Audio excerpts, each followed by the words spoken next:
Okay, I gotta go all the way here, eh? Okay, good morning, everyone. Let's call the meeting to order.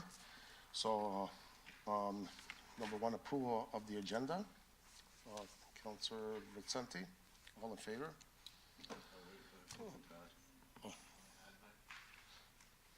Oh, I'm sorry. Oh, my God. What are you gonna do? Okay, go ahead. Thank you, Chair. I'd like to add to the agenda a discussion around protocol regarding acting mayor. That would be under new business.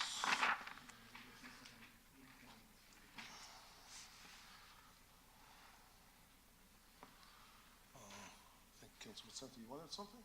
No? Okay.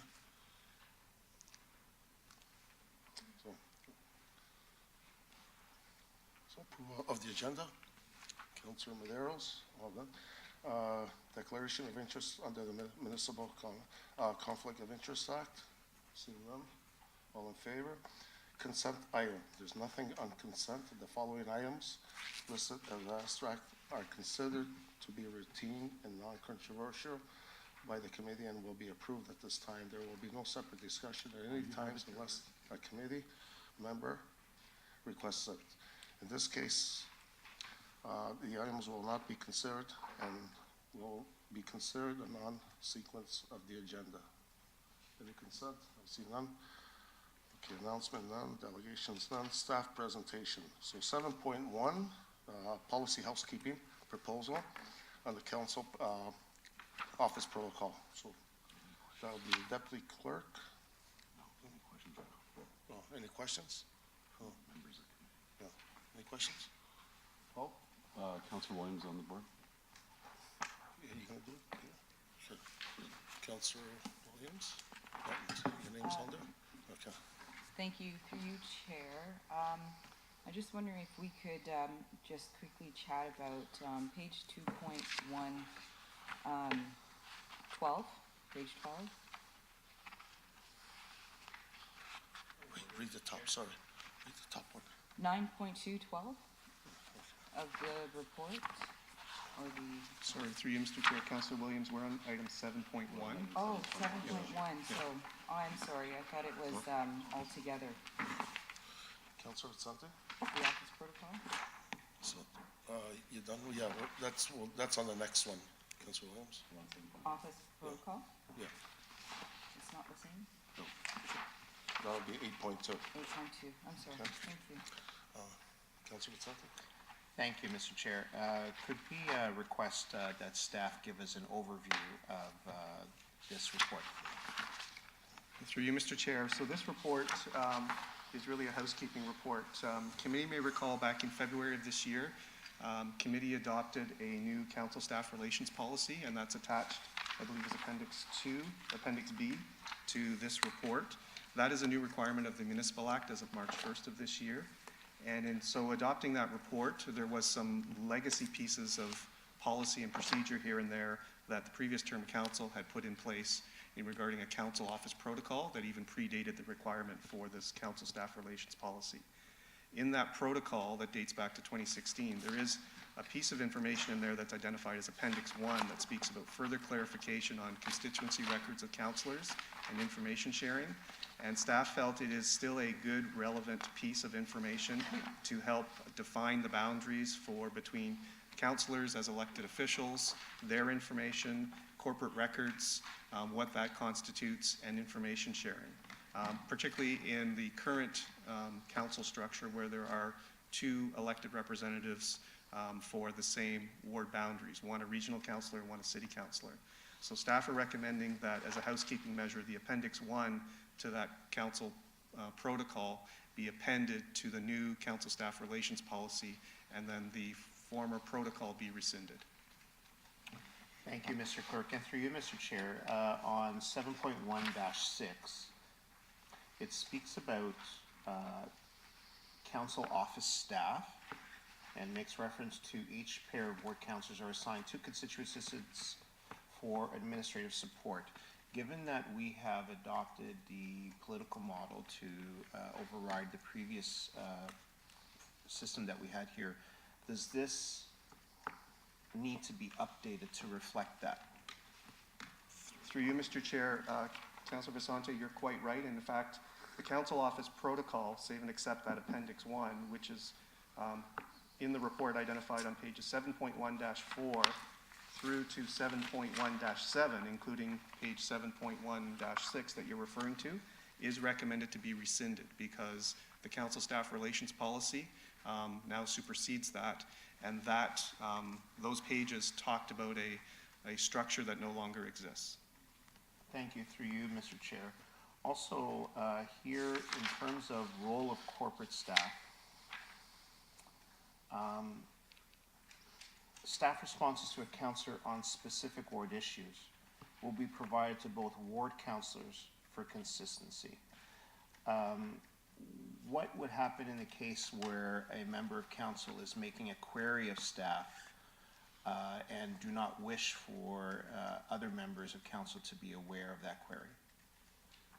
Through you, Mr. Chair, if an elected official is also still a resident, so we would treat that very similar in some respects to a constituent making an information request, and we would deal specifically with the councillor. Where possible, the principle would be to share information. If information is provided to one member of council, in principle, it should be shared with all members of council, so everybody has the same information for informed decision-making. But depending on the sensitivity of the issue at hand and the information, it may just be provided to the individual councillor. It may have something to do with confidential or personal information that is specific to that individual member. Thank you, through you, Chair. Mr. Clerk, so given that queries to staff are usually delivered through email, and the member would carbon copy those members of council that they feel they would like them to be aware of that question, is it appropriate then for staff to reply only to those people or persons or members who are included in that communication? Through you, Mr. Chair, I think it may depend on the nature of the request. If it's a general information request, similar to what happens during budget time from a councillor to staff asking for some information and copies of a few councillors, but the information is general in nature and probably would benefit being shared with all members of council, then it should be shared with all members of council. As I said, it depends on the sensitivity of the information. If there's personal information involved, where MFIPA may be invoked, then we would have to make sure that we comply with MFIPA in terms of who information is being shared with. So then is it fair to say then in that response, staff would use their discretion in dealing with their response on a case-by-case basis? Would that be correct? Through you, Mr. Chair, yes, being mindful of MFIPA and our obligations under that legislation, but also the general obligation to try and be as open and transparent and share information as broadly as possible with all members of council. Thank you. And if I just may ask everyone to forward to 7.1-10. I agree with this guide and how it is structured in terms of how information is moved through to members of council within a ward. Here under constituent telephones or emails received by Service Brampton, are members of the public, when they engage with 311, specifically asked whether or not they would like that query to be forwarded to both members in the ward? Through you, Mr. Chair, I believe that was a practice that was in place in previous terms, but led to a lot of confusion, quite honestly, and so that practice is not being followed now. So if a constituent calls about a pothole and that general information may be shared with the two councillors in that particular ward, but if the person is calling in and wants to speak with Councillor X, then that information is forwarded to Councillor X only. So through you, Mr. Chair, the clerk, so then does 311 specifically ask the question who the member of the public would like the question passed on to, if they want it to just one councillor or to both? Through you, Mr. Chair, I don't think so, because I think the main purpose of 311 is to solve the constituency's issue. So if it's a pothole issue, it may not necessarily be about information sharing, it'll be about solving the issue. But if the constituent intentionally brings up that they want to make sure that the councillor is informed, then that will sort of invoke that conversation, and that information, if the constituency requests it, will be shared with the councillor.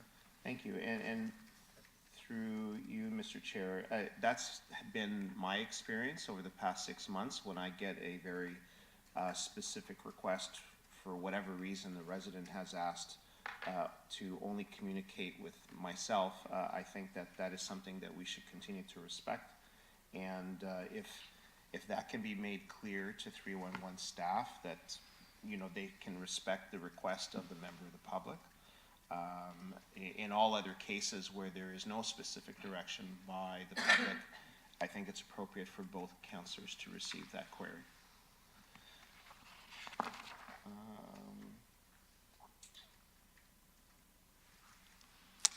Another question through you, Mr. Chair, on 7.1-12. Sorry, I have many questions.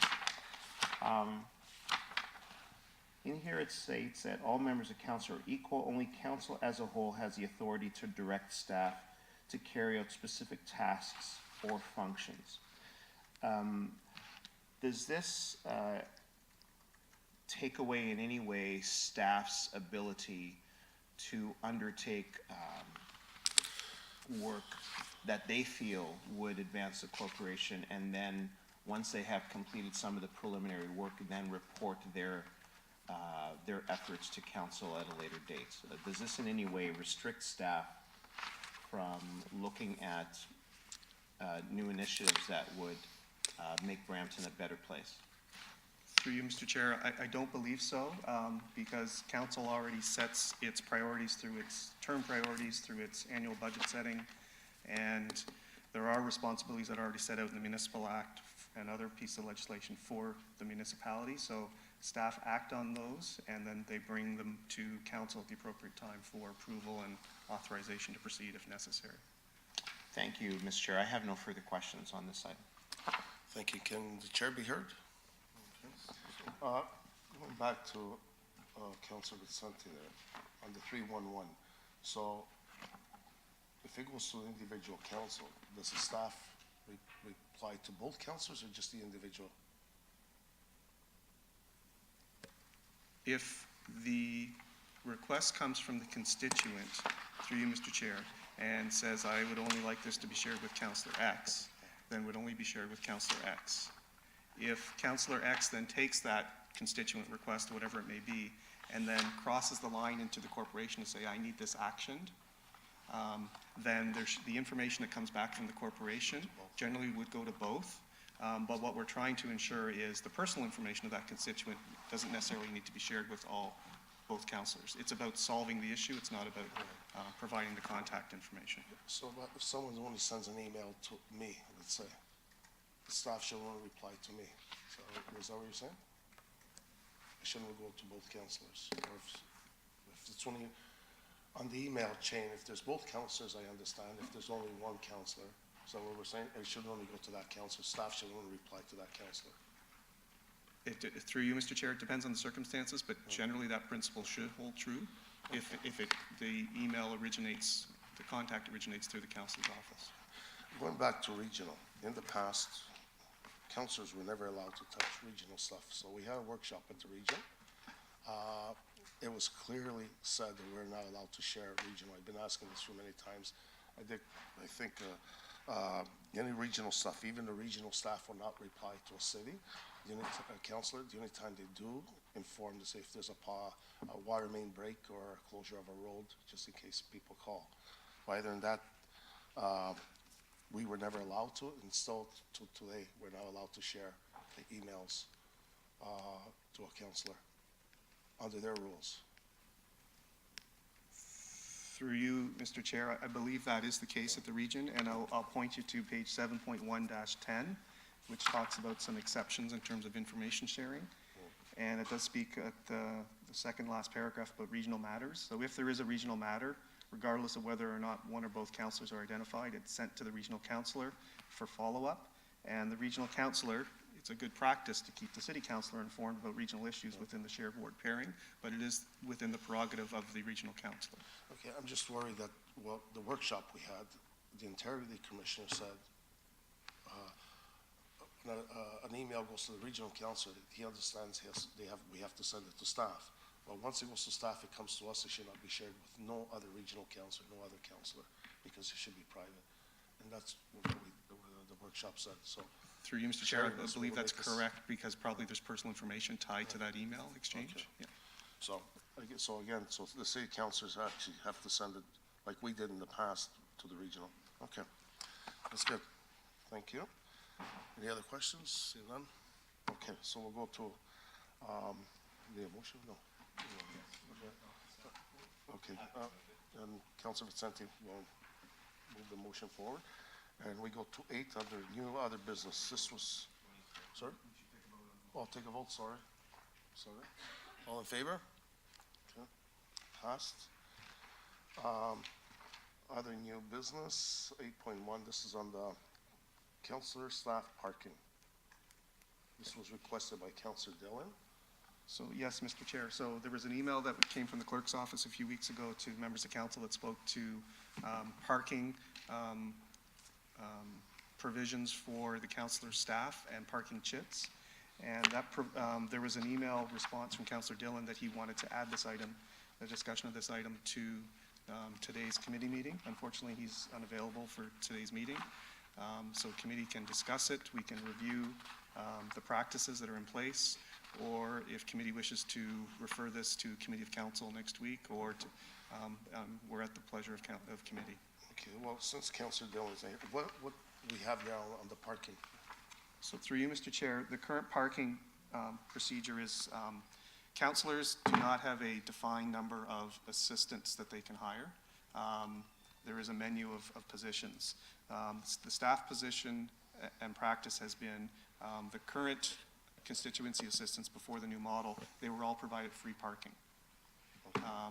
Now that we've gone to the new political model, staff have said that there will be up to 2 free parking passes, if you want to call them, that are allocated to each councillor for use, should they choose to have 2 councillors or 2 assistants or not. It's entirely at their discretion.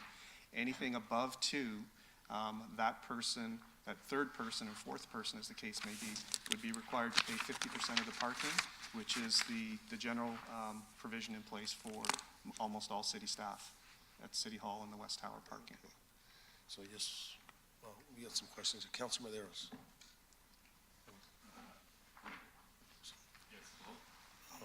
Peter's gonna do it. Yeah, thank you, Chair.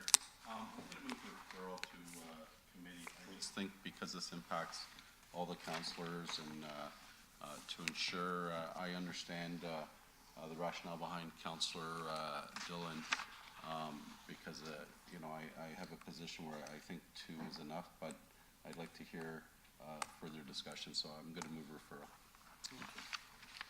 So all in favor of the referral? So refer to committee? Yeah, On committee. Okay.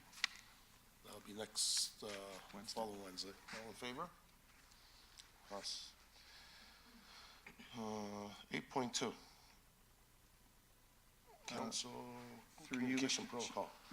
Mr. Chair, this was an item that you asked to be added to the agenda, and this was requested before we added item 7.1, the report, so I don't know if you have further questions, or has the matter been addressed in the Well, protocol update? Sorry, I thought this we were gonna discuss on the protocol of the acting mayor. Oh, sorry, I'm looking at 8.2, discussion item at the request of yourself, regional Okay, communication. Okay, so Council Madero's added on 8.3. Yeah. That's fine. So this is the same as 8.1, 8.2, Okay, same discussion. okay, so Yeah, we're good with that then. okay, thank you. So then we'll pass on to 8.3, Council Madero's. Yeah, thank you, through you, Chair, and I guess the discussion is very similar. I guess there seems to be, from my impression, I'm not sure if other councilors feel the same, when through, I guess, media requests and so on, understanding when the mayor is not here, usually the protocol has been it goes to acting mayor. What has seemed to have evolved into is not going through the process. So if you look at the month that just happened, the process would have been you go to Councilor Fortini as the acting mayor. If he's not available, then it's next in line, which was myself. Yet you don't hear about many of this media opportunities, and you're finding out yourself when you see the media after the fact. And then there seems to be this ad hoc, be it through the mayor's office where certain councillors get contacted. I'm not sure where the requests are coming from, if it's coming from our corporate communications, if it's coming from our mayor's office. So just to understand, so we understand how we go forward, and if we need to tighten the process, then I think that we might have to. I'm not sure if staff can comment. I know we have our communications director here. If he can speak to the fact that our communications following the protocol when it comes to contacting mayors, I guess acting mayors. And then after, I guess, with the mayor's office, as I see no one here from the mayor's office, it's I guess it's a challenge. We'd have to speak directly with them. But I have noticed there has been ad hoc sort of requests and in terms of corporate representation. So I'm not sure, through you, Chair, I do see our director there. Maybe if he would be so kind to maybe just confirm with us what is the process. Through you, Mr. Chair, before, as Mr. Tamming is coming down, I just wanted to advise committee that there is an outstanding referred matters item on the acting mayor that staff are actively working on now that speaks to the current role, which is very limited, quite honestly, and has even been more limited recently under amendments to the Municipal Act. But that doesn't preclude the council from taking actions going forward when this report comes back if they wish to strengthen or clarify the role of the acting mayor in these kind of other matters in terms of media inquiries and things like that. Okay, great. Turn it over to Mr. Tamming. So to the councillor's question, our process would be that we would touch base with the clerk's office, know that list of acting mayor month to month, and any formal requests we would get and receive in our office through media relations, we would follow that process to the next acting mayor. And from that point, I would probably go to a committee chair based on the request, the topical request following the acting mayor, if they weren't available as well. All of this does not preclude councillors in your offices from touching base with media of your own accord, and if it wouldn't come through my office, I wouldn't have an awareness or any input on that. So I guess that's through the chair. So again, the appreciation that we need to have, like I'd like to understand then, so from what I'm hearing is that first we'd go to the acting mayor through the city clerk, and I understand some of this is timely. So when media make these requests, sometimes we don't have the luxury to go through this big process. But I would imagine it's acting mayor. If he's not there, then you're suggesting chairs of respective committees, and you wouldn't go down the list of acting mayors. So, for example, mayor of the month, this month is one councillor, then it should bump into the next acting mayor.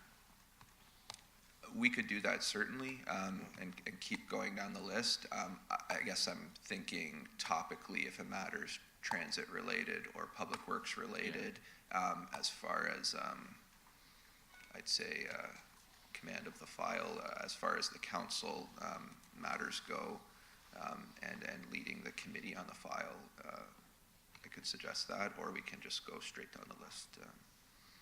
Yeah, no, I see the logic. I think this discussion has to be, but there has to be some clarity so everyone understands what the process is. And right now, clerk, if you can remind us, it does usually, the city's clerk's office would usually advise going down the list of who acting mayors are. Is that correct? Through you, Mr. Chair, yes, there is an acting mayor information package which is on the screen and was provided to members of council. So this is the acting mayor assignment that's set out in the procedure bylaw. And as I said, it's more meeting presiding focused Okay. or signing agreements. Not so much the media. To the point of what the Director of Strategic Communications spoke about, maybe this will be something that we'll ensure is addressed in the report, because if there is media inquiries, they're probably, in the absence of the acting mayor responsibilities being more broadly defined and clarified, I think to the Director's point about going to the respective committee section chair is probably appropriate, because council has by resolution said that that person is the committee chair, the spokesperson on those matters. Yeah. This has not been vetted through council other than an alphabetical assignment. So maybe that's a discussion point when the report comes back. And through the chair, and I'm good with that as well. Like if you see, especially with the City of Toronto, they will usually go to the section chairs for comments or media scrums. I do think then if the report can address that, where you'd have acting mayor and put forth recommendation, then it would follow with section chairs. I'm not sure. I'll open it up comments for my colleagues. Thank you.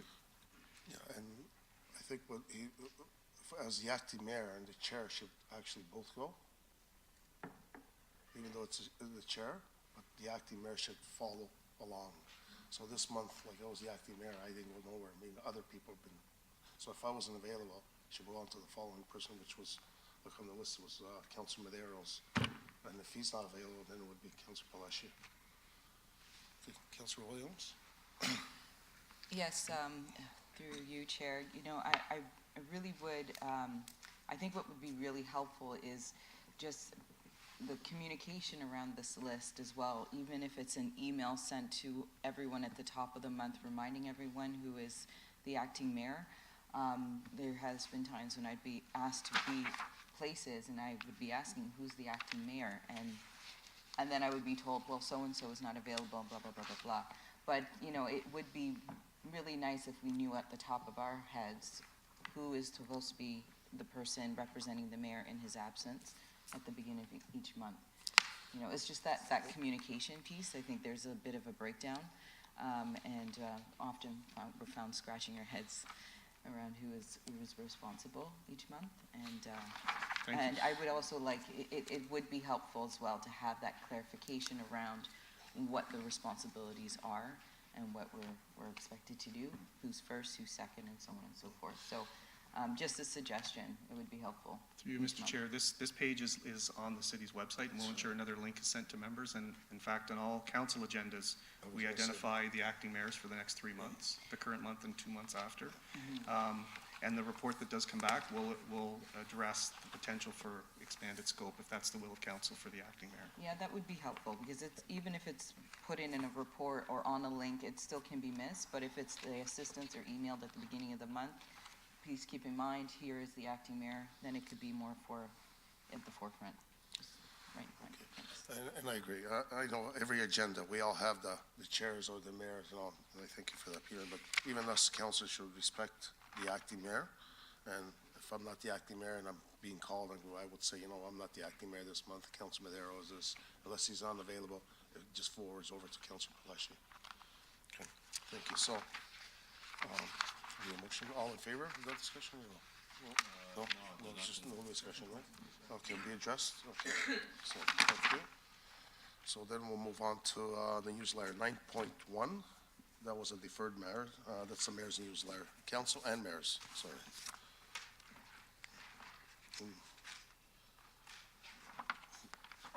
That's by Jason. Yeah.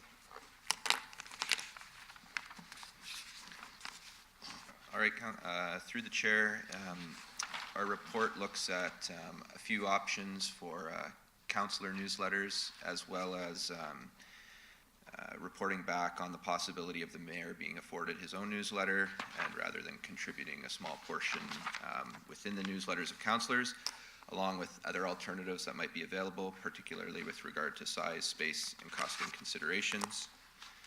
One thing we're going to do off the bat is, I don't know if I can share this, Peter, just so they know.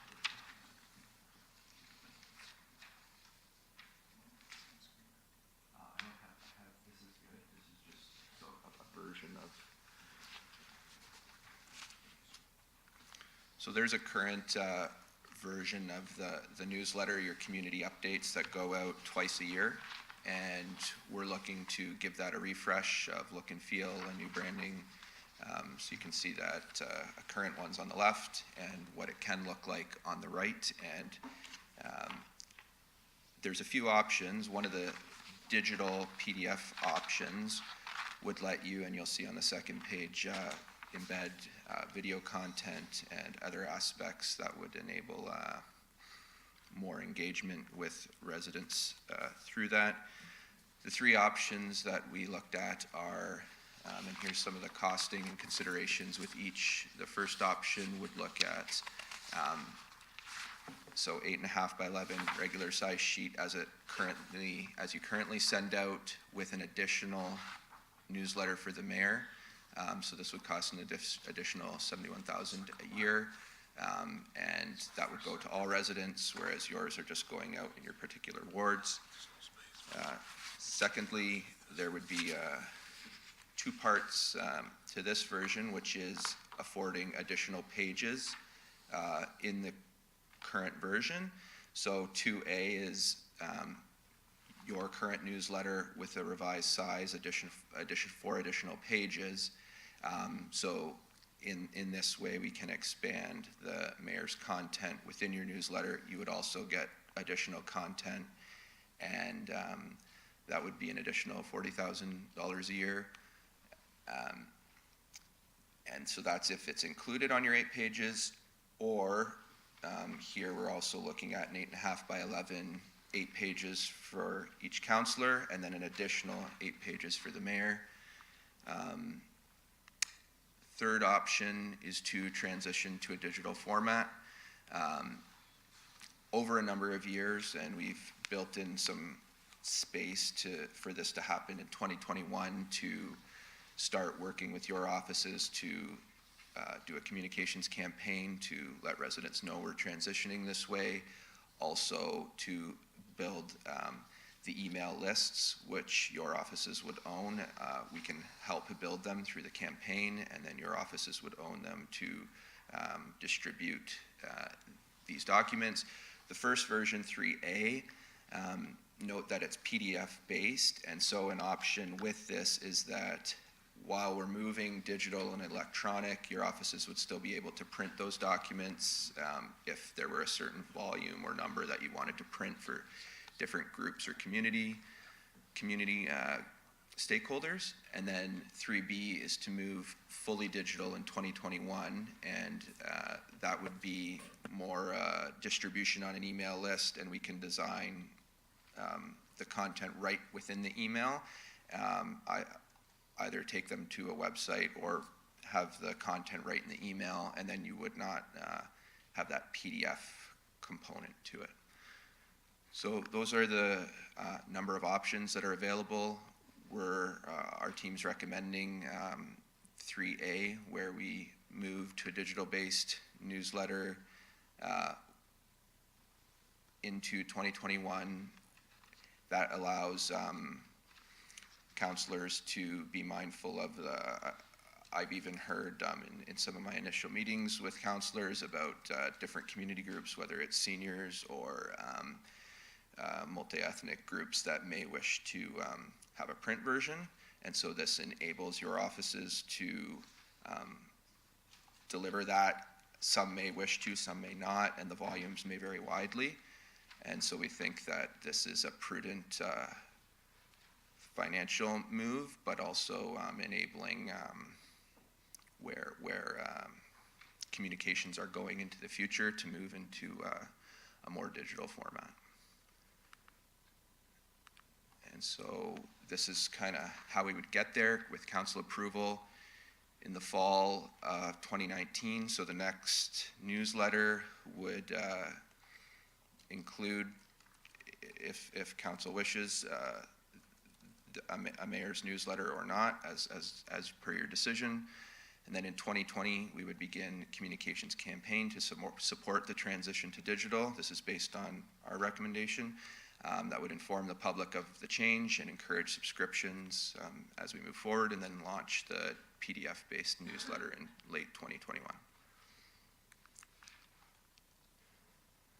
And I'd welcome any questions.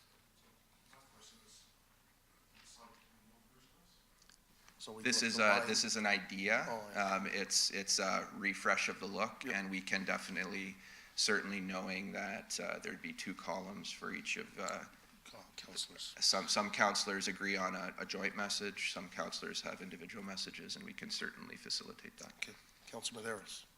Thank you, through the chair. Thank you for the options. I guess then what you're proposing would be that option going to Q1, of 2021, with, I guess that option was at 2B, which would be either the councilors on their own, with the mayor on their own. I guess you're not proposing that, you're just recommending going to that print option. So there's some print options. So I'm recommending the transition to digital Yeah. fundamentally, and I would say that in the meantime, I think it's prudent that my assessment of other communities and what they're doing and what we've done in the past as far as having a mayor's newsletter seems to make sense to me, as well as the content they may wish to reflect from a citywide perspective may vary from the content you would reflect for your wards. And so whatever format it would look like, my recommendation would be to provide up to the digital transition in 2021, provide the mayor with his newsletter. There's a variety of options. I mean, we outlined 8.5 by 11, but we can also move to more of like a booklet if there's an appetite for that. And I'd look for council's input on what they think residents want. So we can go this size, 8.5 by 11. And through the chair, I'm fine with the mayor having his own newsletter, just because, again, rightfully, he does have a different role, and he has more of a citywide, a different perspective. But I do think I want to refer this to, again, committee, just because I think this is important discussion to have with our colleagues before we make a decision here. I do support the eventual transition into digital print. I will say, I guess just anecdotally, the frustrating part just during last election, especially when you deal with, I don't know if it's seniors and certain groups, you keep hearing that, it would be a great idea if we received more information from your office. It'd be great if we received more letters, or I only get your newsletter once a year. Can you increase it? So that seems to be a little bit of the challenge, and I do like the fact that at least we're transitioning. But the savings speaks for itself, so, I would support it, but I think I'll wait for my colleagues to speak to the information before I put a referral on the floor. Thank you. Councilor Williams. Other cities have switched to an online or PDF version.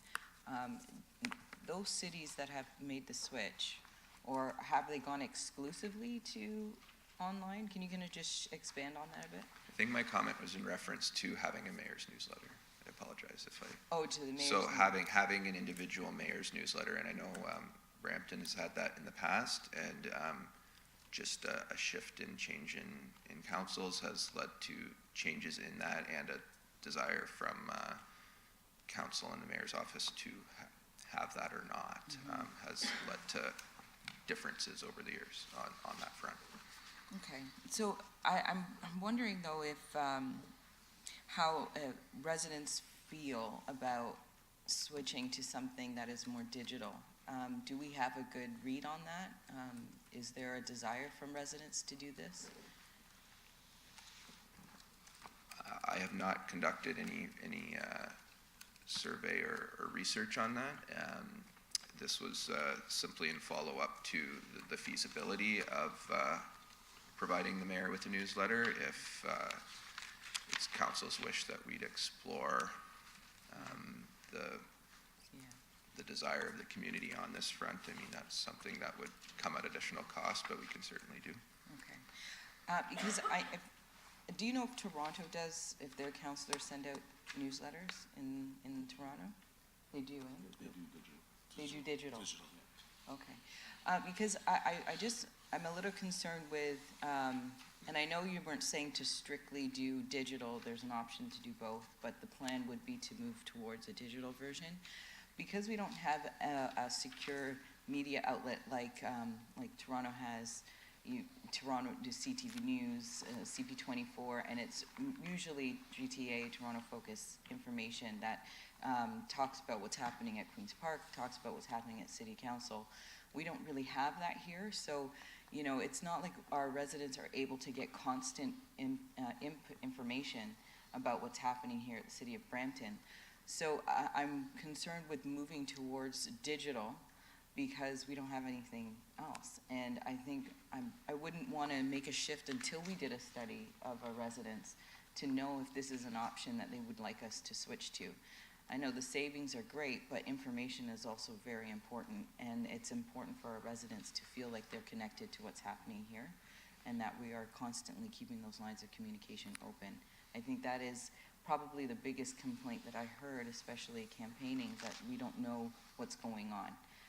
And the newsletters isn't enough. So, so I'm just concerned with going strictly digital, that if you don't have internet access, if you're trying to be off the grid, if you're trying to, you know, not be so connected, there's a large number of people in our city that aren't going to know what's happening here and are going to feel very isolated, and I don't want that for our residents. So if we could work into that, some kind of discussion or some kind of plan on how to reach out and how we're going to get that feedback and that information from our residents before making any major decisions. Thank you. Thank you, Councillor Williams. Councillor Vicente. Thank you, Mr. Chair. I have a couple of questions, and I think my questions will give rise to support for the referral that Councillor Medeiros has recommended. The cost that we see here on these newsletters, the cost for printing and distribution, through you, Mr. Chair, are these costs on a citywide basis or on a per ward pairing basis? These are on a citywide basis.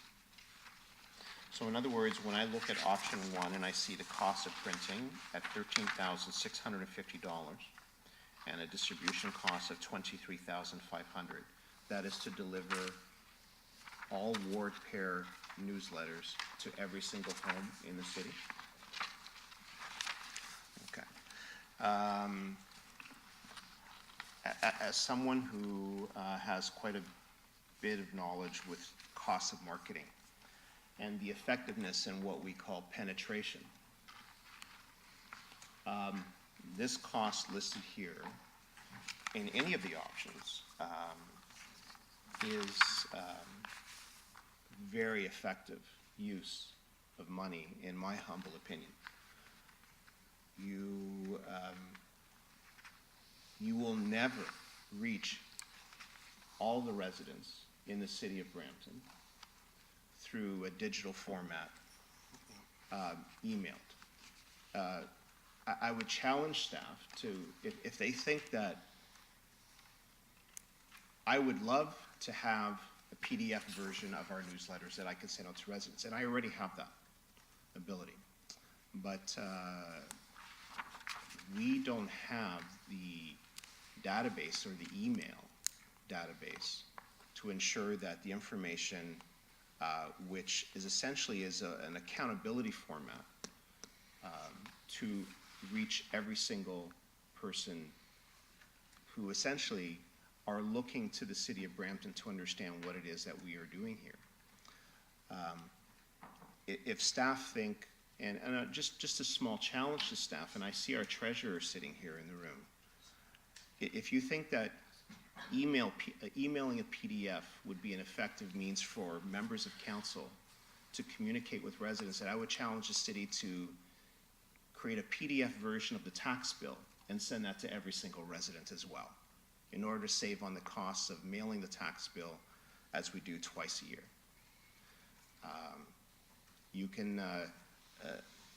You could send out as many emails as you want, but we all know that a direct mail at this cost really is one of the most effective ways of communicating with any person.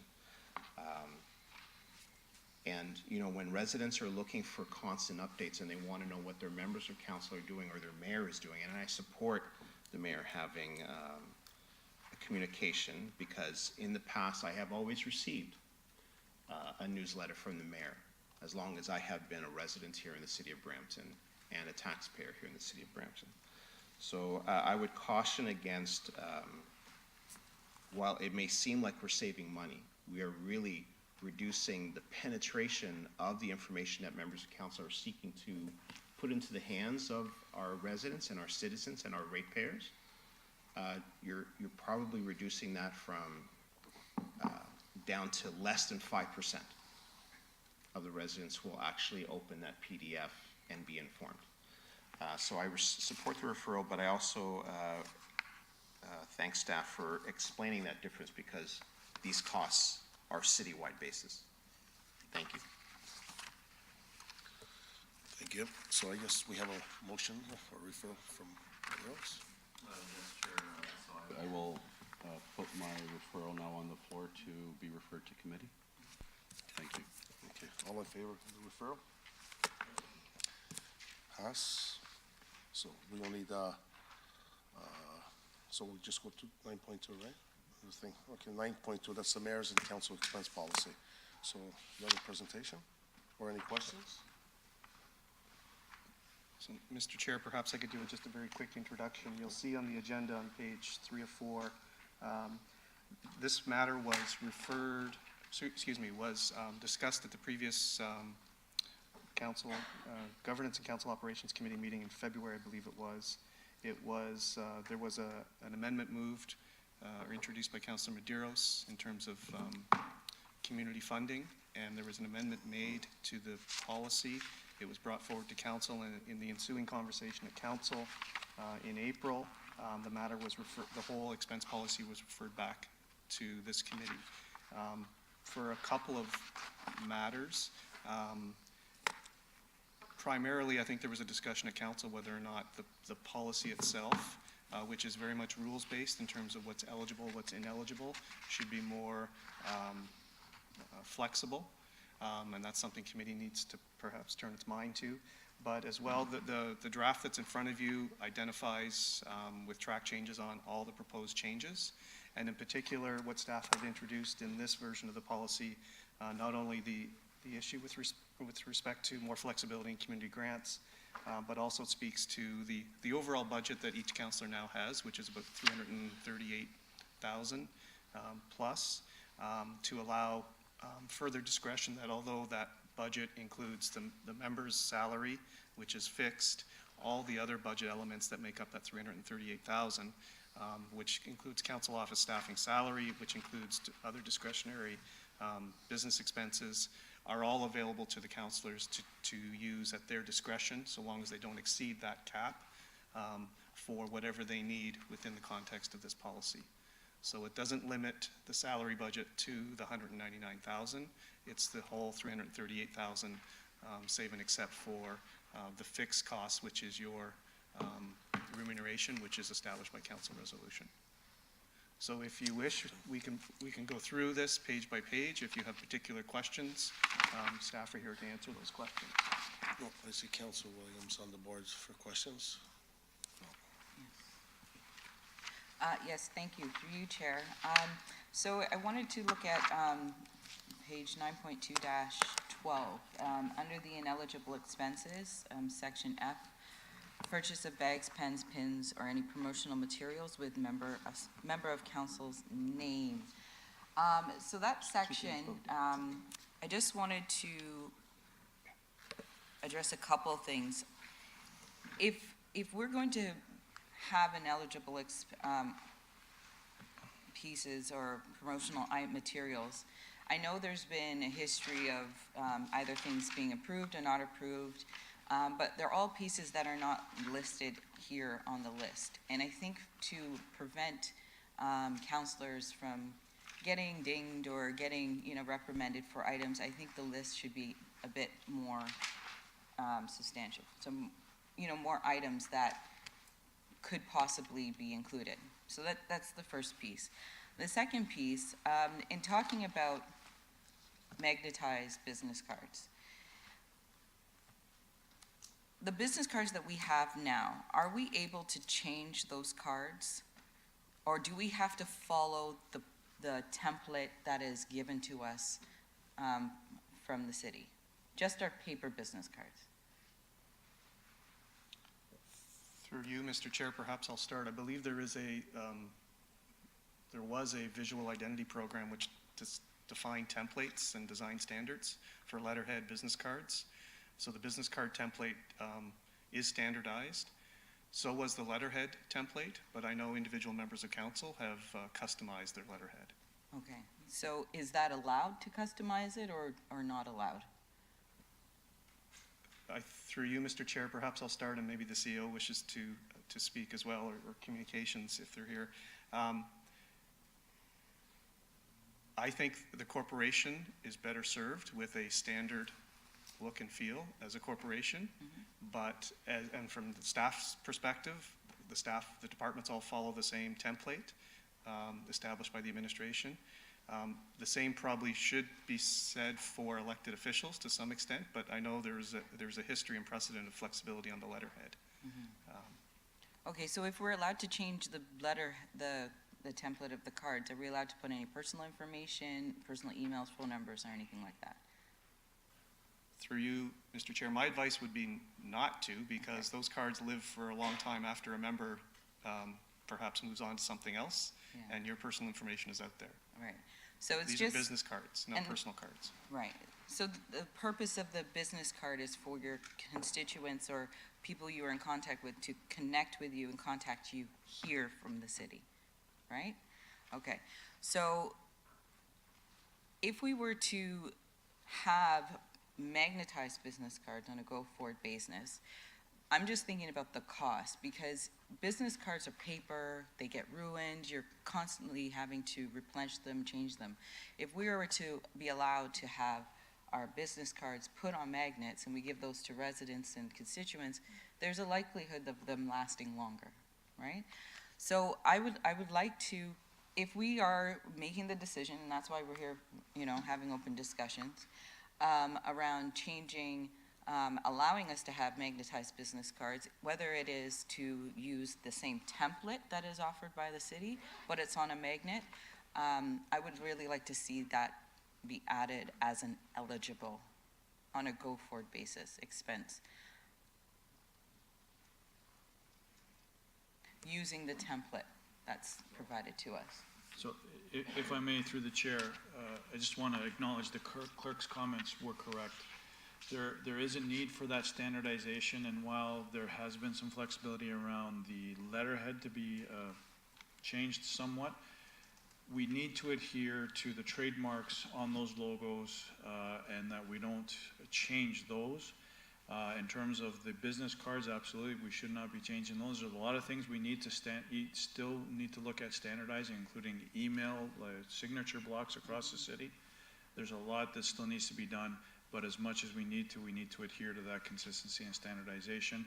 There should be, and very quickly touching base with Zishan, there's no issue to have your standard city business card done or printed onto a magnetic strip.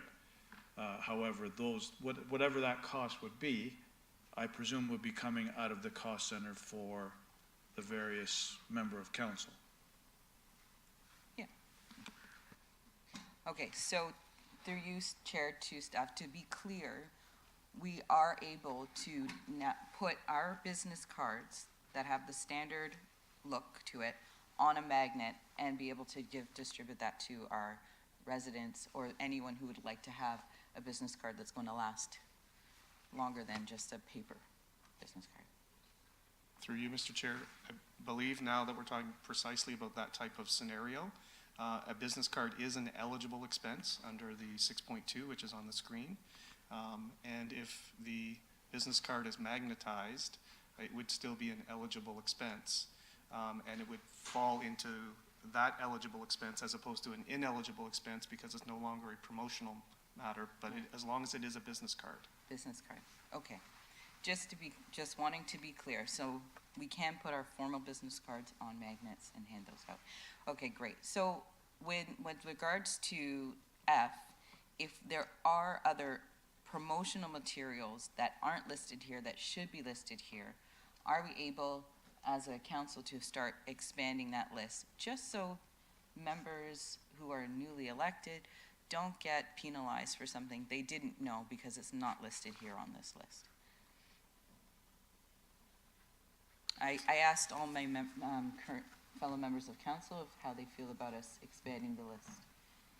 And I'll take my name off the board to allow somebody else to speak. now. Through you, Mr. Chair, the list that's there, which is purchase of bags, pens, pins, or other, bags, pens, and pins were promotional materials specifically that former members of council have used to put their name on it to distribute to the community. The key word here is promotional materials for the members. The principle behind the current policy, which is before you, is these should be legitimate business expenses and not necessarily self-promotion.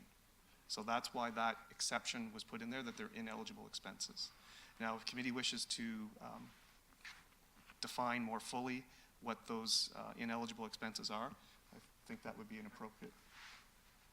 Through the chair, if I could just comment.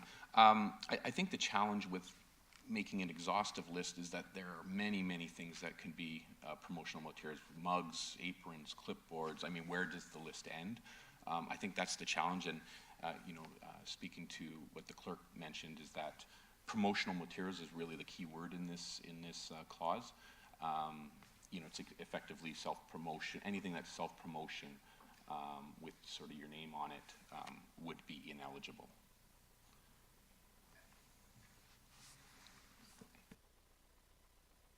Oh, I just need to have my mic on. Thank you. So, are we having a problem with just adding extra words to the list or identifying what all of those things are? Because I'm just, a list is, if we want to be really clear with our communication, a list is a list is a list. We just need to be clear and create something that is going to prevent people from, getting, penalized for something they didn't know. And it's because promotional items could be anything.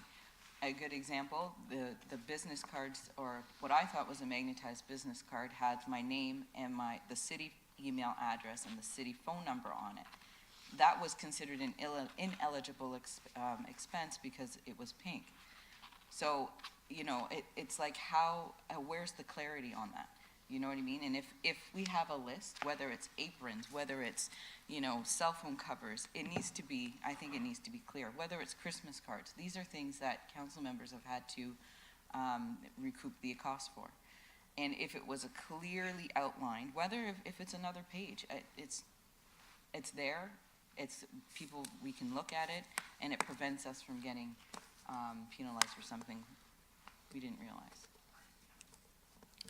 Through the chair, so I think it's trying to find the proper balance between, getting the message out there to the constituents that, I'm your counselor, and, here's how you can contact me if you have an issue, and then the potential advantage that may give a council, an current incumbent, potentially during an election. So it's trying to find the proper balance between communicating with your constituents and creating a sort of unnecessary advantage over, during election campaigns over other candidates that may be running. A magnetized business card that is pink, after an election, if I lose, nobody can reach me on that because it's city information, right? So if the cards have city information on it for constituents to reach us, an email and a phone number, it may be different than a mug saying, your city councilor, and that's it, right? But when you have information on it for your constituents to reach you, I think to me, I'm just speaking personally, I think there's a difference. Which is why I appreciated having the clarity just now around making sure the protocol on the card isn't, or the same as the business card. That's the kind of clarity that's important for all members of council, especially new, old, it doesn't matter. It needs to be clear. So I'm going to allow other members of council to share their thoughts and. Thank you. Yeah. Just to jump in, like we see the business cards that we have, like we gotta try to keep the same logo as the emblem, the city or the region, Now, magnet, these we pay out of our expense. If someone wants a magnet, they just have to pay for them. Self-promotion, you could actually do if you pay out of your own pocket, but it's very unfair to use taxpayers' money. You could do anything you want with your money. because of pens or mugs or anything, so long as it's your money. It's not taxpayers' money, am I correct? Through you, Mr. Chair, generally, yes, but there has been precedent in other municipalities in particular where members of council who had the means outside an expense budget provided by the municipality to spend their own money to promote themselves. And the integrity commissioners in other municipalities have found that as essentially being a contravention of the code of conduct, because all members of council should be provided the equal opportunity to communicate with their constituents. So I sponsor baseball teams or hockey teams with my name on it. I'm not allowed to do that? And I've been doing it for years. It's not that you do it the year of the election. I've been doing it for many years before I got elected, and I haven't stopped. I could still continue doing that. Through you, Mr. Chair, I have to, I can't recall if in this policy, if that type of expense would be an eligible expense under the current policy. No, I'm not saying expense out of the tax, Oh. on my own money. Out of your own They have money, my sorry. swears, with my name on it, and I just switched it from 14 back then to city council, now to regional council. I did it way years before I got elected, and I continue there a year. So even if it's my money, I'm still allowed to put my name on a shirt for these kids. Am I correct? Perhaps, I don't want to say for sure, particularly if you say that you were doing this even prior to being in elected office. Okay. Those would be factors that would come into play if somebody were to take issue with that type of expense. Okay. Councilor Maderos. Thank you through the chair. I guess raising the example of the magnetic cards, we would approve the magnetic cards, I guess the template, respective counselor, but to purchase, I guess, magnetic cards, we don't provide that service. The person would have to go out and bring that and then have that identified as an eligible expense. Okay, because we don't have that capacity to do it internally. So that becomes a little bit of a sticker where you're going to get a service, because then is it the best quote? Ultimately, my position on this, when I first got elected in 2014, having friends who are counselors in other jurisdictions, so when you get to the promotional items like the bags, the pens, and so on, it's very common if you go to Toronto during the festivals, the counselors hand out their bags, their hats. Mississauga, they sponsor tents with their name. I hate when we sort of handcuff ourselves, and that's been my gripe for 4 years. I may not want to do magnetic cards, I may not want to do pins or bags or any of that sort, but I shouldn't impose that on other counselors. And I think it's up to the respective residents to determine what they're doing, if they're spending accordingly. And I do understand this results out of, I guess, previous councils, media attention and a lot of things. So I understand how this has evolved. I just think that, we have to be careful in terms of biting our nose in spite of, the purpose is each one of us now run our own budgets. Each one of us should determine what their respective roles are. And this whole thing of self-promotion, I always find it and I say the same comment at the region. It's almost like we're politicians pretending not to be politicians. And that's what essentially you guys are asking us to do here. Or not you're asking us, but when we're trying to promote, our job is for residents to know who we are. So if they have some issues they want to determine, because their first point of reference is Councillor Williams, Councillor Maderos, Councillor Vicente, Councillor Fortini, yet we're trying to say that we're really not politicians. We really shouldn't self-promote ourselves. So it's almost like this is kind of the gig that's part of the job. And the municipality promotes itself, its services, what we do, what we don't do, and we're kind of the ambassadors, but we're pretending not to be the ambassadors. So, again, these are a lot of discussion here. I'm not sure if this should be approved today, because I'm sure my council colleagues, again, and I hate having to refer to it, but through the chair, going to specifics. So if we go to 9.212, C, where we talk about financial donation sponsorship to eligible organizations that have already received funding or had a grant requested rejected through a city grants program for that specific year unless specifically approved by council. So my understanding is that an organization from my area applies for a grant, it's determined that it's not a grant, so I can't give from my own account a sponsorship to this organization. Is that correct? Through the chair, yes. So what's the logic behind that? I know. Through the chair, I think the logic was essentially that if an organization's kind of gone through the criteria of like eligibility for that specific grant and the criteria weren't met, then they shouldn't be able to bypass the grant program and still get money from the city. Well, again, but then after it speaks to the discretion of the counselor in terms of, I determine if what they want to do or if the organization themselves merits.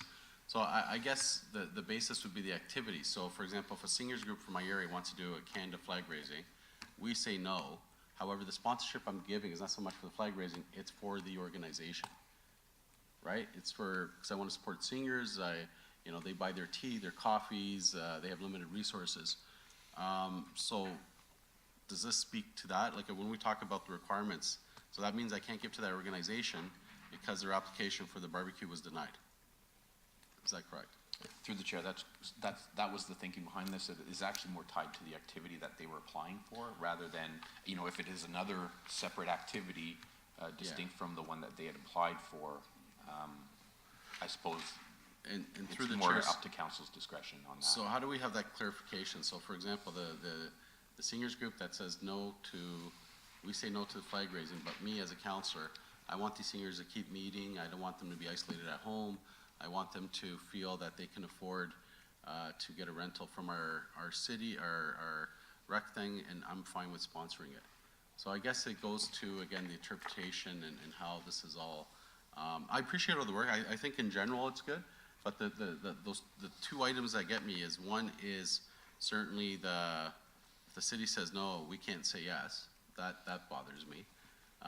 Because again, I'm accountable to my resident groups and who I sponsor, and respectively, city staff who make the decisions are not accountable, and so that I have a problem with that. So I don't know if that comes back. And again, with the purchase of bags, pins, or promotional materials, it's the same almost discussion that we had regarding going to political staff.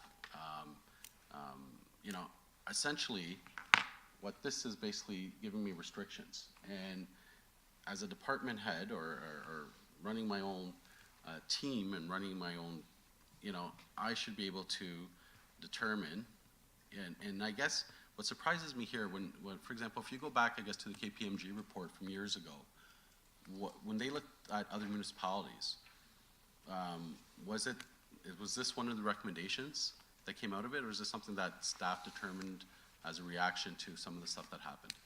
Through you, Mr. Chair, that particular E on self-promotion, that was the previous term of council putting that specific wording in. Yeah. I know where it Based came on from. things that happened in previous terms before that.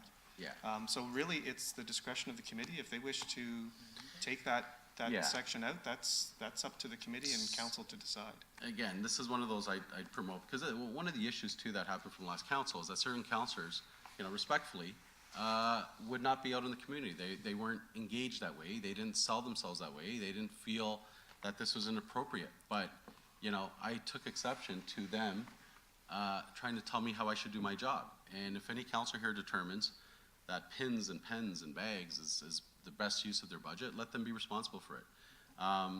So again, I don't know if we go through line item. Is this maybe an opportunity to send back to council via email and ask that everyone provide comments regarding this report, or does this go to committee for discussion? That's where I'm a little bit at, because there might be other things that.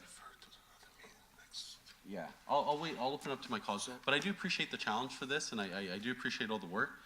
Again, I just think that where we're going with this council, as you can see with our political staff, there is this, I think, this spirit here in council is that we determine our staffing, we determine our direction, and similar to other municipalities, we should have that same ability as other municipalities.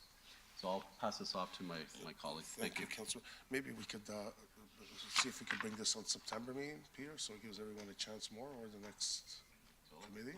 Councilor Vicente speak. Just going over to Council Madero. So if the grant, someone applies for a grant and they don't qualify, we can't give. But if they do qualify, we still can't give. So maybe we should tell them, don't ask for a grant, because if they say no, we won't be able to give to you anyway. So it doesn't make sense. Either way, because at the end, if they do qualify, we're still not allowed to give, right? To the chair. Yeah, the point here was that, they shouldn't be doubling up on the city's funds that are going towards that event. And then effectively for that specific event or activity, if it didn't meet the criteria for awarding a grant, then should the council member be directing city funds to that? So that was sort of the scenario there. No, and I always agreed on the double dipping. If they already get the grant, we should not be able to give. It's not right. But if they don't qualify, if we want to, yeah. Councilor Vicente. Thank you, Mr. Chair. The word that comes to mind is deja vu. I have seen this discussion happen Yeah. so many times here at this council. This term, we've had some. The last term, there were certainly many, and even the term before that. And there's always this question about what is appropriate use of taxpayer funds. And I think that this is a difficult question that all politicians have to deal with from time to time. And I think that whatever council decides, if they decide that using their budget is appropriate and they want to make individual decisions on how they use their budget, I think that is all well and good. I think that each member of council should have the right to decide how they choose to support the community, because at the end of the day, the role of the member of council is to support activities within the community.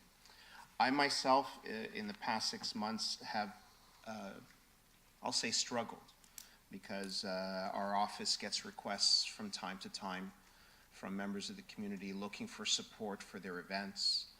Some events which perhaps have received funding through the grants program or have been denied or have been ineligible to receive funds from the grant program. And then naturally they come to members of council because they know that members of council have discretion and do have a budget and frankly have a mandate to support community events.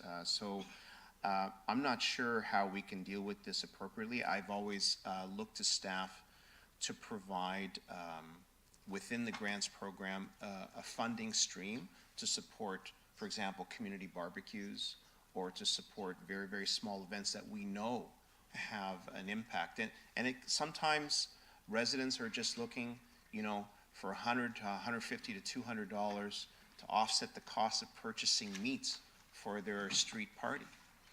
And we know that when communities get together and celebrate together, that builds bonds and enhances our livability and makes living in Brampton all that more pleasurable.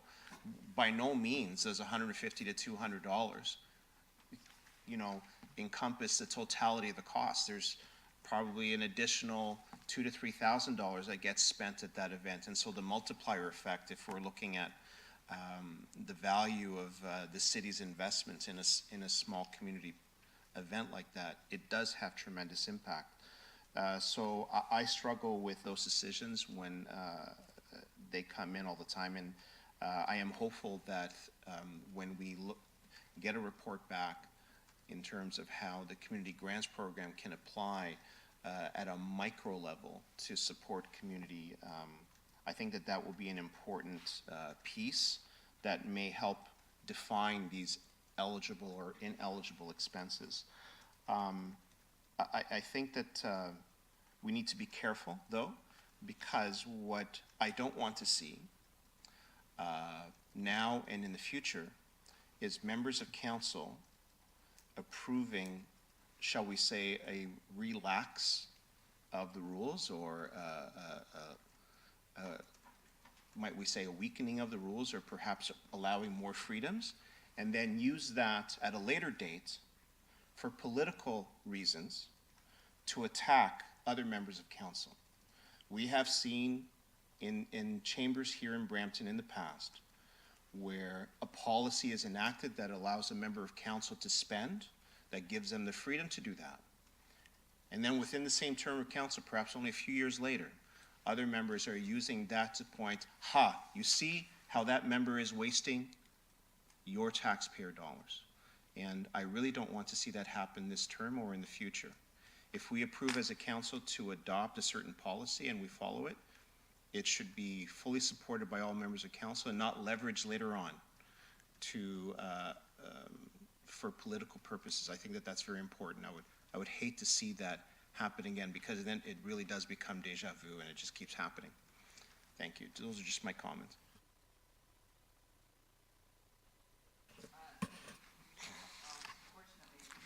Happen already. But, you know, I would like to actually, you know, move to, have we made a decision about what's going to happen next steps? Are we going to move to have this whole report brought back to council or committee? Committee.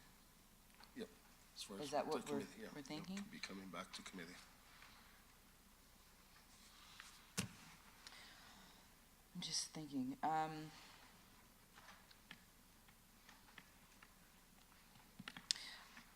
Think about it and then bring it, raising committee.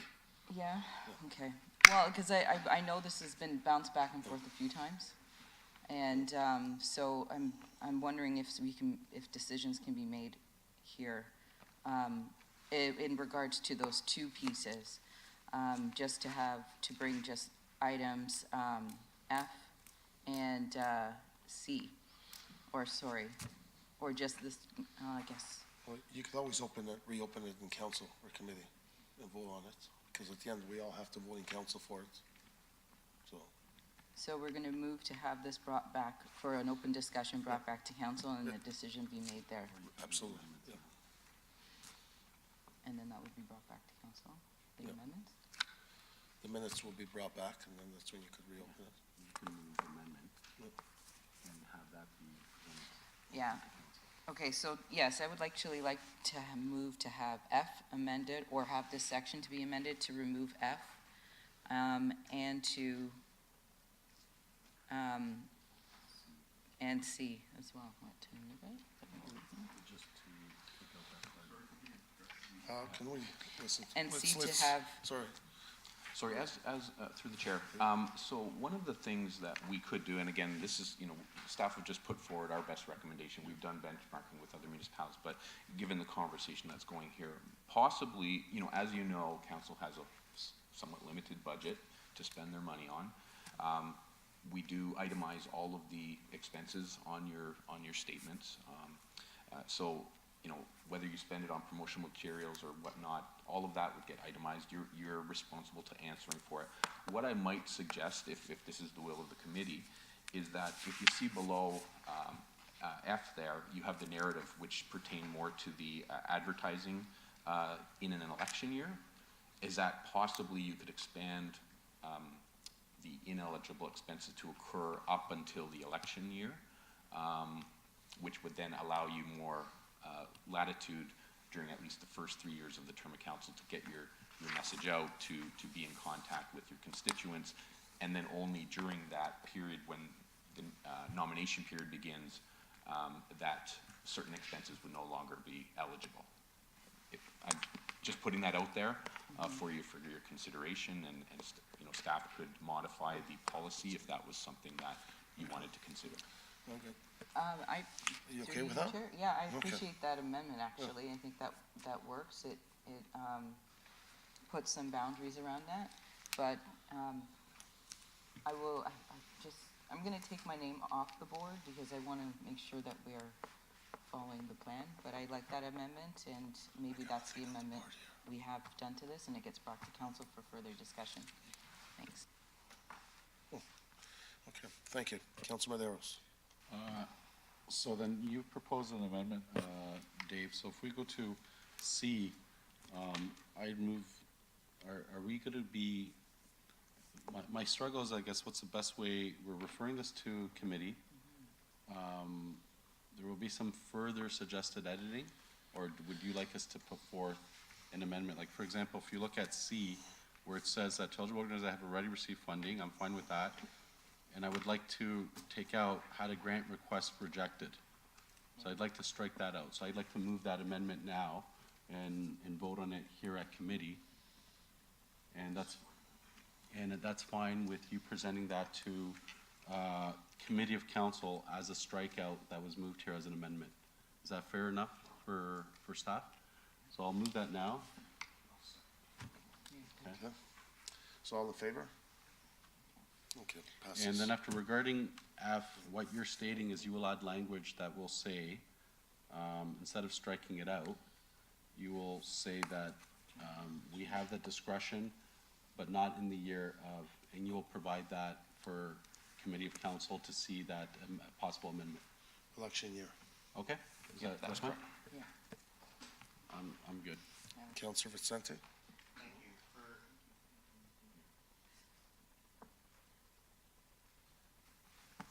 Thank you, through you, Chair. Just for clarification on the amendment to F. So then are we saying that we would allow those materials at the discretion of the member of council to be expensed, but not in an election year, or do we mean during the writs period? Just for clarity. So through you, Mr. Chair, I believe the intent is F would move up from an ineligible expense to an eligible expense with the proviso that, under the narrative, that in an election year, when nominations open, which currently under legislation would be May 1st of an election year, as of May 1st, those would no longer be eligible expenses. Yeah, that's good. So through you, Mr. Chair, I just want us to just consider carefully. By election year, and recently the province shortened the writ period or the election period to start, I believe, in April or June. Should we consider that as the exclusion period, or should it be the election year, i.e. starting January? You, Mr. Chair, nomination period, which is the term mentioned under A, under the narrative, currently under the legislation is May 1st in an election year. Previously, it was January 1st in an election year. So that's the discretion of committee. If they wish to prohibit those promotional expenses at the start of an election year, January 1st, or at the start of a nomination period, which currently is May 1st, and to the councilor's point, is subject to amendment by the provincial government, and it could be changed again. We don't know. We don't know. Through you, Mr. Chair, I think that council, and perhaps I would submit a suggestion that it should be for the entire calendar year. I know, Mr. Clerk, we've had discussions before, and as a corollary to this discussion, what is the policy for newsletters, for example, in an election year? And does it apply to the entire calendar year or to the writ period? Through you, Mr. Chair, the current policy, the way it lines up, applies that there would be a newsletter permitted in the election year in the spring, but not one in the fall under the current newsletter procedure.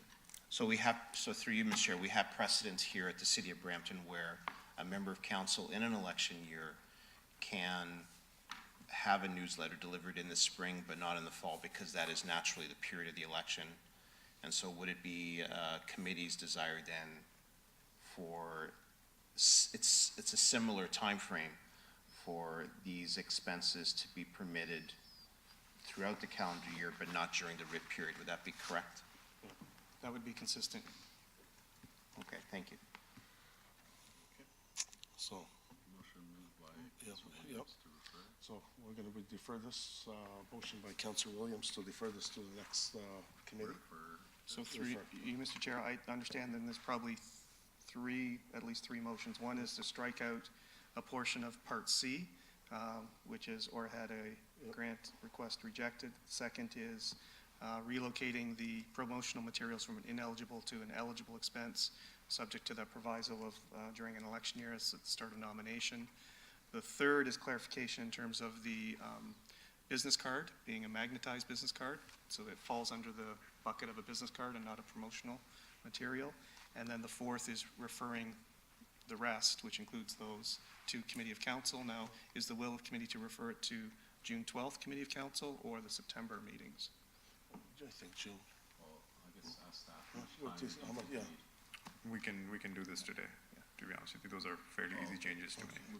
June 12th. June 12th. But this, going back to, it's always going to be paid out of our expenses, am I correct? All of these would be expensed, anything eligible would be personal. expensed through your business expense account, yes. Councilor Rowland? I don't know if it's necessary now to do the business card discussion if F is being moved into Hmm. things, so maybe we can strike that piece out. Okay. Yeah. Okay, so all in favor? Okay, it's passed. So, number 10, I wanted to, so Peter, I wanted to add something. Can I add it now? Yeah. I'd like to, I forgot to add something to the beginning of the agenda, so I need 2/3 votes to add a discussion on the policies here at City Hall. All in favor? Okay. So, I just want to apologize. I forgot about this at the beginning. So I look at other cities like Mississauga, Vaughan and all. What's the item, sir? Sorry? What's the item?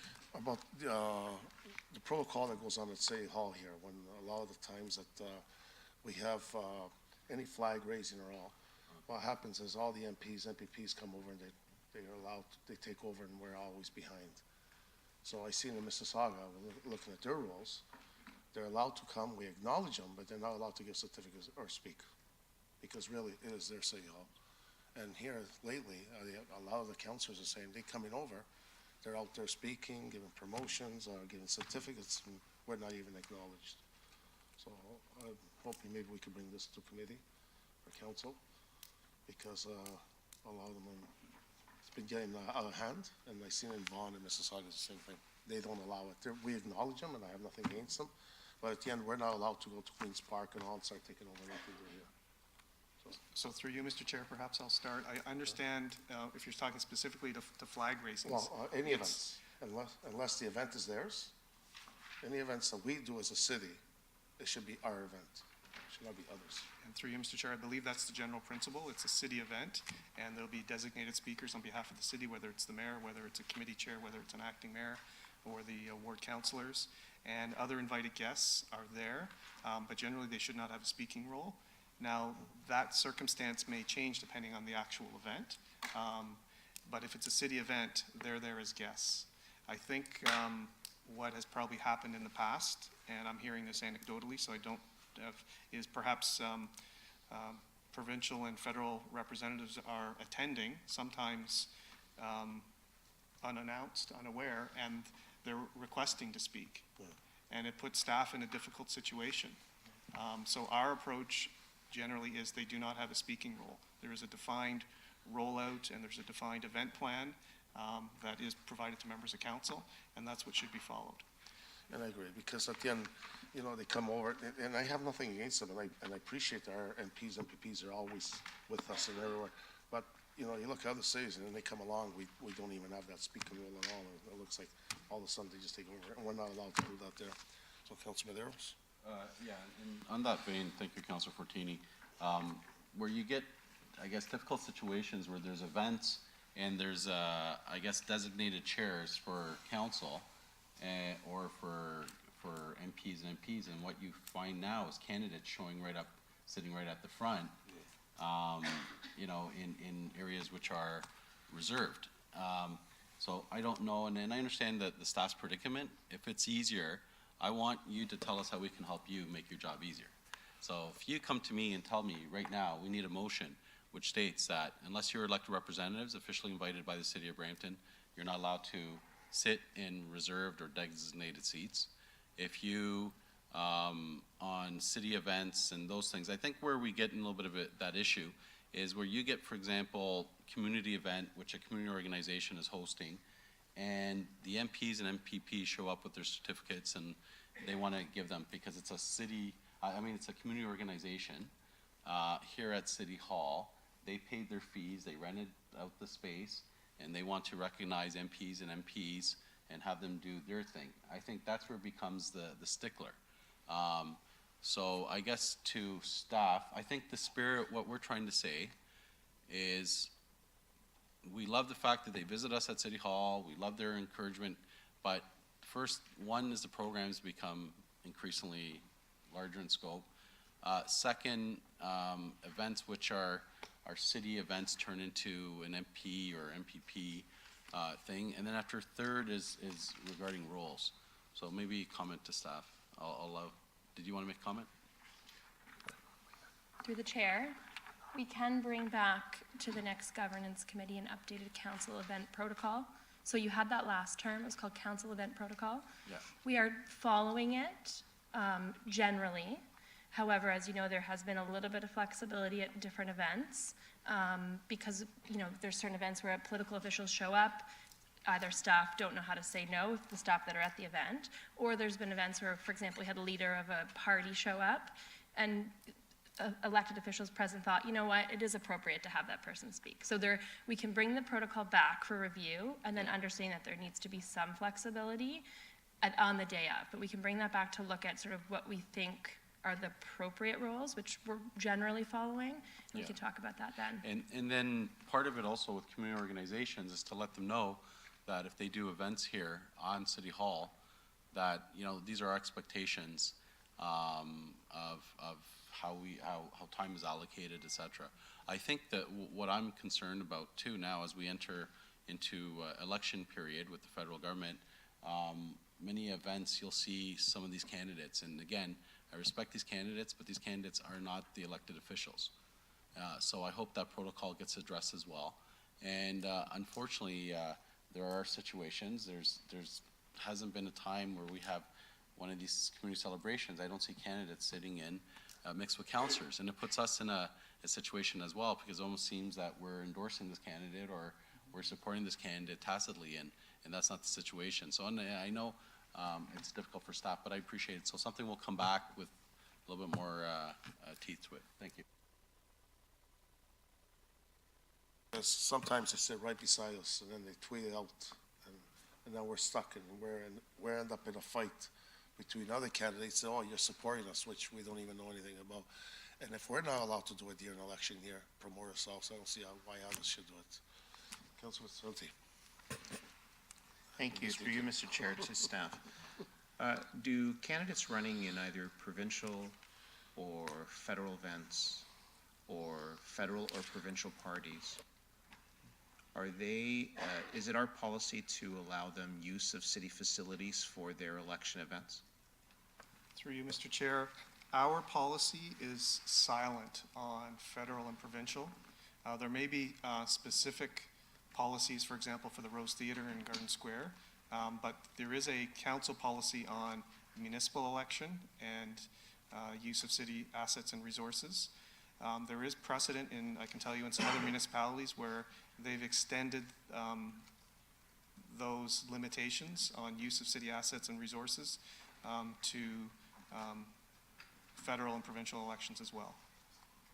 But our current policy does not speak to that globally. Through you, Mr. Chair, so what is the policy with respect to municipal elections for use of city facilities? You, Mr. Chair, so if it is it's essentially considered a private rental, and as long as it meets the basic requirements of our city facilities, the city would rent it out, and there are certain criteria that have been established for that. So during a municipal campaign, a candidate running in that municipal campaign can lease a city space to hold a campaign event? Through you, Mr. Chair, no, that has been our interpretation at the last election. There was limited ability for a municipal election candidate to lease a multi-purpose room in a rec center, a city rec center, to have a planning meeting, as long as there is no evidence that the public can see in any publicly accessible areas of campaign literature campaigning. We are actually looking at that in our post-election work from last year to expand the policy and following the lead of some other municipalities, Mississauga notably, where they outright prevent any lease, any rental of space by municipal election candidates, full stop. All right. Through you, Mr. Chair, and so is the city or staff looking at whether or not that policy should apply to provincial and federal elections and candidates running in those elections? Through you, Mr. Chair, yes, we can. I can tell you from experience from the previous elections, that sometimes people do not identify themselves as a candidate when they seek to have a rental booking. So there is a bit of investigation that has to go on. Thank you, Mr. Chair. And I know it's challenging for staff to be able to differentiate between what is simply a community event and a campaign event. And I think it bears some thought and decision on whether or not we need to think about what is the purpose of a community center or a community facility, a city facility. I know that it's been the policy here at the City of Brampton to not allow candidates to use city facilities. I'm not saying that that is right or wrong, but I think it bears thought, because I can't think of something more community than an election. And so I think that as we go forward and staff look at this issue, we need to decide on whether or not, if taxpayers have paid for and fund community centers and we're having an election, whether or not, yes or no, is it appropriate for any candidates running in any election, federal, provincial, or municipal, whether or not they should have access on a first-come, first basis to use city facilities for any purpose, because I have seen provincial parties and federal parties use city facilities, and they seem to be well attended and certainly appreciated by members of the public, and whether or not that should extend to municipal candidates is something that we should be thinking about. I see no conflict there because once the writ drops, a candidate is a candidate, and the facilities are there. And if I think it benefits the community for members of the public to be able to attend an event and see their candidate, and seeing as candidates find ways to get around the rules as it is by defining an event as, you know, a staff primer or, you know, an inside, you know, supporters only, then perhaps we should just open it up for use and make it universal. Thank you. So just to clarify, I think in the past, if we pay rent, we have to pay our personal rent. We're allowed to use it, am I correct?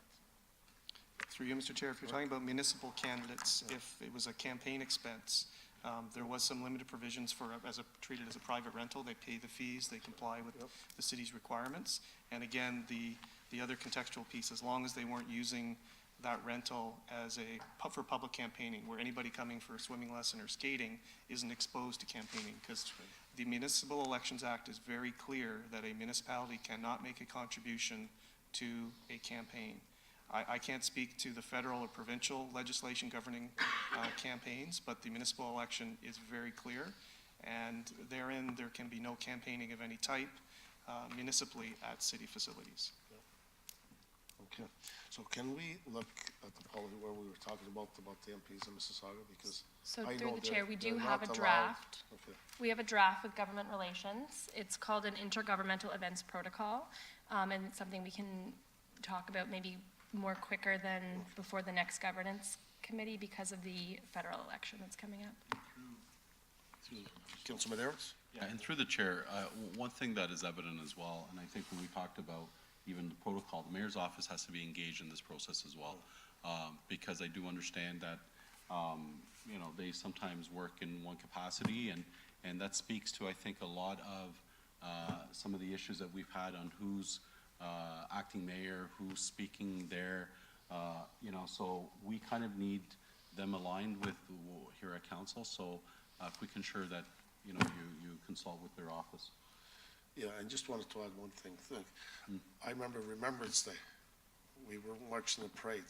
All of them were in the pictures, and us councilors weren't at the end. So, and Councilor Medeiros, I remember, brought it up, and didn't look for good on our communication website. At the end, we're not even there. So people didn't even know if we were there or not.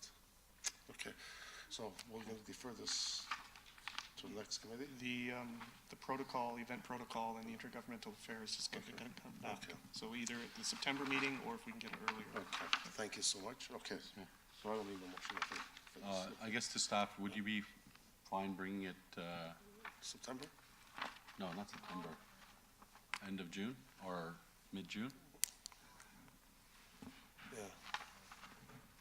Through the chair, just being in conscious that there is a federal election coming up in October, so we want to make sure that a report and an ultimate council decision is made, because where we get kind of stuck as staff is like during the writ period, we do try to take a holistic overview in terms of what should be applicable. So again, we just have to make sure that as an organization, we are typically apolitical during an election. We want to work with, ultimately, we will work with whomever is in power. So we're always cautious about, oh, well, why did the city allow them? They didn't allow us. And it's not, that may not be the case. It's just we didn't get a request from a certain candidate. So we are very cautious about this.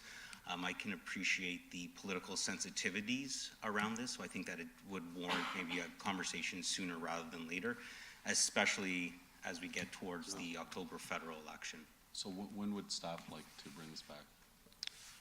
Through the chair, we do have a draft, so June? Well, it is June. So there's the June 12th committee meeting. I don't know if it'd be ready for that agenda. If not, there's June 19th council and July 10th council. Through the chair, like June 19th. Okay. So, everyone okay? June 19th? So move June 19th? Okay. All in favor? Thank you. So, you wanted Councilman Yeah. Arrows? Are we at the end of the? Yeah, so, okay, so we got council questions period. Any questions? No. Seeing none. Public question period. Session adjournment. I think Councilman Arrows wanted to add something, just to Yeah. acknowledge someone. Just to acknowledge, we have a special guest from India, Mr. H.S. Fulka, a famous lawyer from India. So if you can please rise. Thank you very much for coming to the city of Brampton. And I thank you, Councillor Singh, for bringing him here and visiting us. Thank you. Over to you, Chair. So our next meeting would be September 16th. Okay, 9:30 a.m. Motion to adjourn, Councilor Vicente, all in favor? Thank you.